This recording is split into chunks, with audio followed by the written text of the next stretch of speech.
Hey guys, Hybrid Toy Reviews here, bringing you a review of the Star Wars The Black Series Hunter in his mercenary gear, or as I like to call him, Season 2 outfit. This is a really cool looking figure. At initial glance, you would think, hey, it probably has a lot of reuse going on, but you may be surprised. There's actually a lot of new stuff going on here, so let's go ahead and get into the review and see if this is a figure that you think you should add to your collection or not.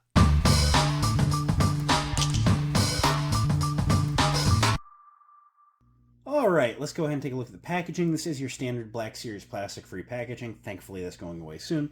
Up top, you have your Black Series logo above a render of Hunter looking really cool. You have your Bad Batch logo across the front in maroon.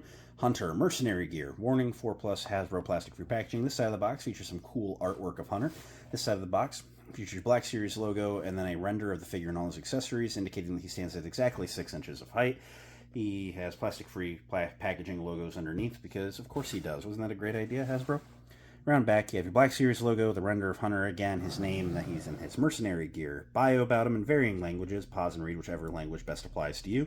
Below that, you see number 15 in the line. There's a bunch of legal stuff, Disney, Hasbro, barcode, more legal stuff, and hanger tab up top. Very standard Black Series packaging. So, without further ado, let's open them up and see what we get here in the review. Alright, here's Hunter out of the packaging, and I'd like to point out that he comes with 5 accessories and somehow didn't get thrown in deluxe packaging. Hashtag the Boba Fett tax is real. But let's look at these accessories. So, he comes with his standard backpack painted in, or not painted, but it's just molded in a very, very dark gray plastic. Looks good, with some orange highlights on the top. It's that same familiar T-peg in the back. Pegs very good into the back of the torso, like so. That T-peg makes it so it won't rotate. It is in there good and secure. Hunter also comes with his helmet repainted in the Season 2 look, looking excellent. It's basically the same base grays and dark grays that it was before, with a light blue splattering over with some orange highlights. The Clone Force 99 numbers have been removed, and that will be a recurring theme throughout all of these other Season 2 Bad Batch figures. So, looks very good. It's reuse from the last helmet, and just to real quick mention it, it is reuse of the Season 1 Hunter head, and I will just bring that in for comparison right here. And it's weird, it's the same sculpt, but the first go around it was so shiny, I got like Taylor Lautner vibes from it.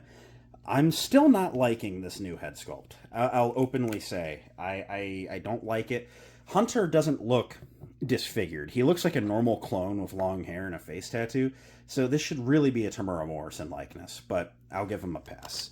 Anyway, this helmet looks very good, and it just pops over like so. It's snug, but it works. Hunter comes with his knife, which is a trademark weapon of his. Nice silver paint on the blade with yellow applied for the lines. Otherwise, it's kind of like a dark grayish black plastic for the handle. Features a working holster on his forearm, like so. The blade will just peg in. And then he comes with 2 pistols, which fit into his hip holsters. His right hand features a trigger finger. However, his left hand does not. So that's the best you can do with the gun on that side. It looks terrible.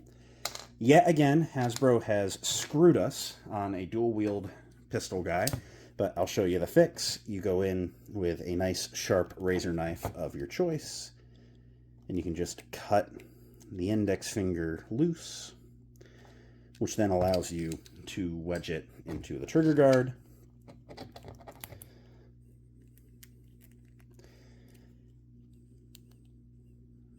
And like so, it looks way better. Hasbro, I should not have to do this on a finished product, but whatever. Otherwise, that is it for accessories. Let's go ahead and just take a look at how Hunter looks.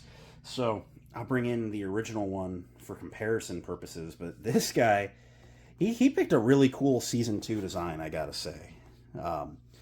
Season 1 was obviously the worn commando armor. This go around, we have very little reuse. We have the backpack, the helmet, the head, and then the torsos, I believe, are to be straight reuse. But that's it. Well, you know what? The knee pads, too. Because something I'd like to point out, in the original Hunter, if you look, there's like a lot of like scuffs and stuff, like on like the shins and whatever. He's still wearing his shin armor, but it's not there. But the knee pads have the scuffs. And if you compare, right knee pads, they have the same scuffs. The feet don't have scuffs. Those are just normal Clone Trooper feet. But, he has scuffs on the chest armor, and not so much on the bicep armor. Like, it's actually, I mean, like, a lot of new tooling for old parts, or parts that still exist, and the big part of that is he's not wearing a clone trooper undersuit anymore, so you don't need that like lined sculpt work everywhere like you used to need. And then a lot of the armor pieces have like fabric wraps like on the forearms. He's doing the dual pistol, gunslinger belt, so he's got a new belt. He's wearing pants. He has a back of thigh pads. That's cool. And yeah, I mean, he's got a very rugged, scrapper kind of look, and I really do like the look of this figure. His coloring is all over the place this go around. Instead of it being, all grays like it was before with a touch of red, there's a little bit of orange. You got white and blue going on.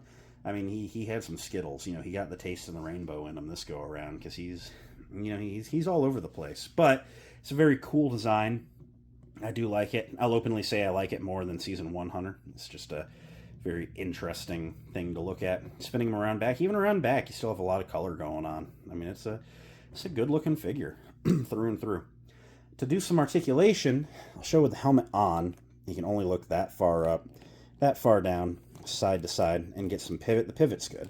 I'll show with the helmet off now. And, he does have this like scarf, which is like a rubber overlay. If you work the hair into the band on that, you can actually get him to look pretty far up, pretty far down. And again, side to side, and a ton of pivot. But I think you're going to keep the helmet on most of the time. That's my plan. You can do a T-pose with a good butterfly joint. 360 at the shoulder. The shoulder pad is on that ring on the peg in there. 360 or 90 degree, past 90 degrees at the elbow with a swivel. 360 on both wrists with the left one hinging in and out and the right one hinging up and down.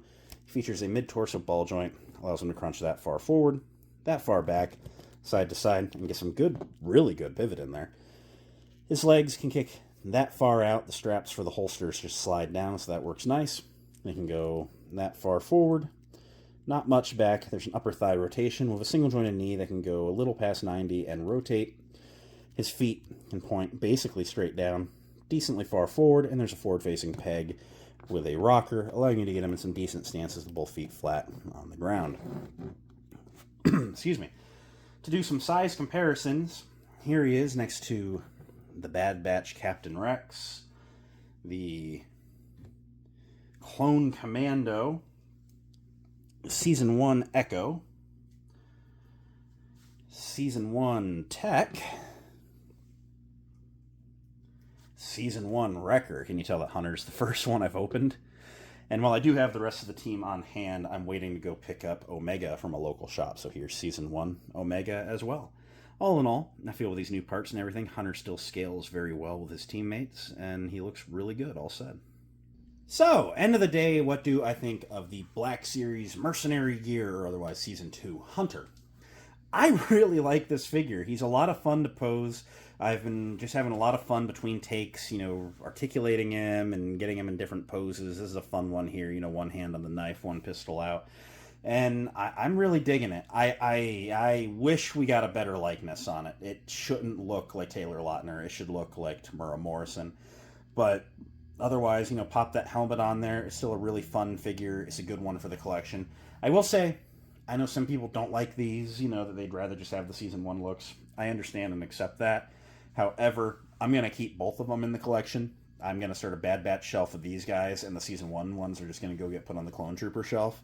And I feel like that's the way to go with these guys.